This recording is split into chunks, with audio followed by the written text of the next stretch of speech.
नमस्कार अभिनंदन मित्रों, आप सभी का इस वीडियो में स्वागत करता हूं। मेरा नाम कमल कुमार है और आपने देखना शुरू कर दिया है खेतों तक मौसम। बंगाल की खाड़ी के ऊपर जो सिस्टम बना था वो पूर्वी भारत के ऊपर अभी भी सिस्टम एक्टिव है लो प्रेशर के रूप में। इसी की वजह से बिहार, झारखंड, पश्चिमी बंगाल और उड़ीसा और छत्तीसगढ़ के साथ साथ में पूर्वी मध्य प्रदेश और पूर्वी उत्तर प्रदेश के क्षेत्रों में बरसात की संभावना बनी हुई है। आज देखेंगे तो यहाँ पर दक्षिणी भारत के क्षेत्रों में भी, महाराष्ट्र के भी दक्षिणी क्षेत्र, तेलंगाना, उत्तरी कर्नाटक के क्षेत्रों में और साथ साथ में रायलसीमा के क्षेत्रों में बरसात की संभावनाएं, केरल और तमिलनाडु के ऊपर भी बरसात की संभावनाएं बनी हुई है। और सिस्टमों की बात की जाए तो ये देख सकते हैं कि बंगाल की खाड़ी के अलावा आप दक्षिणी चीन सागर की तरफ नज़र दौड़ाएं तो पूर्वी देशों में किस प्रकार से सिस्टम बने हुए हैं। ये पूर्वी देश में जो सिस्टम बना हुआ है ये धीरे धीरे उत्तर पश्चिमी दिशा की तरफ आकर कमज़ोर पड़ेगा और आने वाले दिनों में शायद ये बंगाल की खाड़ी में आ जाए और बंगाल की खाड़ी में फिर से एक्टिव होने की संभावना है। अब साइक्लोन सीजन शुरू हो गया है तो शायद बंगाल की खाड़ी में ये सिस्टम आकर यहाँ पर बंगाल की खाड़ी में साइक्लोन विकसित कर दे और साइक्लोन बड़ा साइक्लोन हो सकता है। देख सकते हैं कि 2 अक्टूबर को ये जो सिस्टम पूर्वी भारत के ऊपर बना हुआ था ये कमज़ोर होने की संभावना है, फिर भी संभावनाएं बनी रहेगी। 2 अक्टूबर तक पूर्वी उत्तर प्रदेश, पूर्वी मध्य प्रदेश, बिहार, झारखंड, पश्चिम बंगाल, उड़ीसा, छत्तीसगढ़ और उत्तर पूर्वी भारत के ऊपर भयानक बरसात की संभावनाएं लगातार बनी रहेगी और अंडमान और निकोबार द्वीप में भयानक बरसात की संभावनाएं नजर आ रही है। केरल, तमिलनाडु के क्षेत्रों से लेकर आप रायलसीमा, आंध्र प्रदेश, तेलंगाना के क्षेत्रों में बरसात की संभावनाएं लगातार बनी रहेगी। लेकिन पश्चिमी भारत से मौसम शुष्क होने की संभावनाएं लगातार बनती हुई नजर आ रही है। और यह सिस्टम देख सकते हैं कि दक्षिणी चीन सागर में कितना बड़ा सिस्टम उभर रहा है। ये सिस्टम भारत को काफ़ी अधिक प्रभावित करेगा क्योंकि ये सिस्टम बंगाल की खाड़ी की तरफ आ सकता है और अगर ये सिस्टम कमज़ोर पड़ेगा तो बंगाल की खाड़ी में एक सिस्टम नया विकसित होने की संभावना नज़र आने लगी है। इस समय देखें तो यहाँ पर 3 अक्टूबर को देखें तो 3 अक्टूबर को ये सिस्टम जो दक्षिणी चीन सागर के ऊपर बना हुआ था ये ताइवान के आसपास आ रहा है। लेकिन बता दूं तो यहाँ पर देखेंगे तो जो पूर्वी भारत के ऊपर सिस्टम बना हुआ था ये कमज़ोर बन होकर उत्तर पूर्वी दिशा की तरफ आगे बढ़ेगा और उत्तर पूर्वी भारत में भयानक बरसात की संभावना नज़र आने लगी है।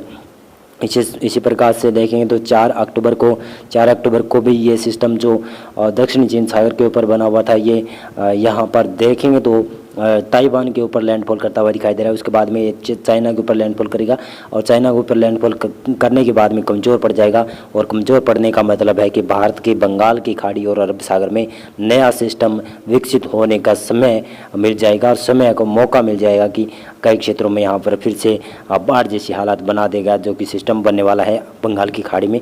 और यह देख सकते हैं 5 अक्टूबर को पूर्वी भारत के क्षेत्रों पर जो सिस्टम बना हुआ था ये कमज़ोर हो जाएगा सर्कुलेशन के रूप में। लेकिन पूर्वी देशों में जिस प्रकार से देख सकते हैं कितनी उथल पुथल मची हुई है, ये काफ़ी बड़ा सिस्टम है। इसी की वजह से बंगाल की खाड़ी की हवाएं दक्षिणी चीन सागर में प्रवेश कर रही है और काफ़ी बड़ा सिस्टम उभार रही है। और देख सकते हैं कि 6 अक्टूबर को देखें तो ये कमज़ोर होने की संभावना नज़र नहीं आ रही है, लेकिन 6 अक्टूबर को भी ये पश्चिमी दिशा की तरफ आगे बढ़ता हुआ नज़र आ रहा है। धीरे धीरे कर ये पश्चिमी दिशा की तरफ आगे बढ़ेगा। 7 अक्टूबर को देखेंगे तो 7 अक्टूबर को भी कमज़ोर होने की आशंकाएँ नहीं बनी हुई है और लेकिन 8 अक्टूबर को ये कमज़ोर हो सकता है, शायद ये कमज़ोर हो जाए और बंगाल की खाड़ी में 8 अक्टूबर के आसपास कुछ साइक्लोनिक सर्कुलेशन डेवलपमेंट होने की संभावना या आशंकाएं बनती हुई नजर आ रही है। और अरब सागर में भी एक चक्रवाती हवाओं का क्षेत्र बनने की संभावना नजर आ रही है जो कि आगे जाकर धीरे धीरे बड़ा सिस्टम भी उभर सकता है अरब सागर में भी। और इसी प्रकार से दिखाऊं तो यहाँ पर 9 अक्टूबर को देखेंगे तो 9 अक्टूबर को यहाँ पर आपको दिखाई दे रहा होगा कि यह विशेष तौर से ये क्षेत्र देख सकते हैं कि म्यांमार के तटीय क्षेत्रों के आसपास एक सर्कुलेशन विकसित होने की संभावना है और दक्षिणी चीन सागर की हवाएं भारत के बंगाल की खाड़ी में किस प्रकार से प्रभावित करेगी और ये दक्षिण चीन की सागर में सिस्टम कमज़ोर पड़ने की आशंकाएं लगातार बनी हुई है और ये बड़ा सिस्टम भी बंगाल की खाड़ी में उभारता हुआ सिस्टम दिखाई दे सकता है। और 10 अक्टूबर को देखेंगे तो 10 अक्टूबर को भी हवाओं की इंटेंसिटी किस प्रकार से बढ़ती हुई नजर आ रही है। ये सिस्टम कमज़ोर होने के साथ साथ में फिर से इंटेंसिफाई होगा, लेकिन बंगाल की खाड़ी में भी सर्कुलेशन विकसित होने की संभावनाएं काफ़ी मजबूत बनी हुई है। धीरे धीरे कर यह बड़ा सिस्टम उभर सकता है। शायद ये बड़ा सिस्टम उभर जाए और भारत के लगभग पूर्वी क्षेत्रों को, काफ़ी ज़्यादा क्षेत्रों को प्रभावित करेगा। पूर्वी भारत के ऊपर लगातार खतरा बना हुआ है क्योंकि साइक्लोन सीजन अब शुरू हो गया है। बंगाल की खाड़ी में ज़्यादा साइक्लोन बनते हैं, अरब सागर में कम ही साइक्लोन देखने को मिलते हैं। और एक और बताऊँ तो पश्चिमी विक्षोभ भी आने की संभावनाएं, आशंकाएँ जताई जा रही है। आपको दिखाऊँ तो पश्चिमी विक्षोभ किस प्रकार से बना हुआ है, ये देखते हैं। ये उत्तर भारत की तरफ पश्चिमी विक्षोभ भी आने की संभावनाएं 7 अक्टूबर से लेकर 10 अक्टूबर के बीच में भी एक पश्चिमी विक्षोभ आने की संभावना है। ये पश्चिमी विक्षोभ देख सकते हैं कितना सक्रिय पश्चिमी विक्षोभ है, और इसी की वजह से भारत के उत्तरी पहाड़ी क्षेत्रों में वर्षा और बर्फबारी होने की संभावना है। और जेठ धारा यानी पश्चिमी जेठ धारा भी लगभग उत्तरी भारत से ही होकर गुजरेगी और इसका सिरा लगभग दक्षिणायन होने की संभावना है। और इसी की वजह से उत्तर पश्चिमी भारत के ऊपर बादल बनेंगे और कुछ संभावनाएं बन सकती है 10 अक्टूबर के बाद में या फिर 10 अक्टूबर से पहले भी ये सिस्टम आ सकता है। मौसम पूर्वानुमान और मौसम अपडेट में अभी के लिए बस इतना। वीडियो को लाइक और चैनल को आप सब्सक्राइब कर सकते हैं। बहुत बहुत धन्यवाद।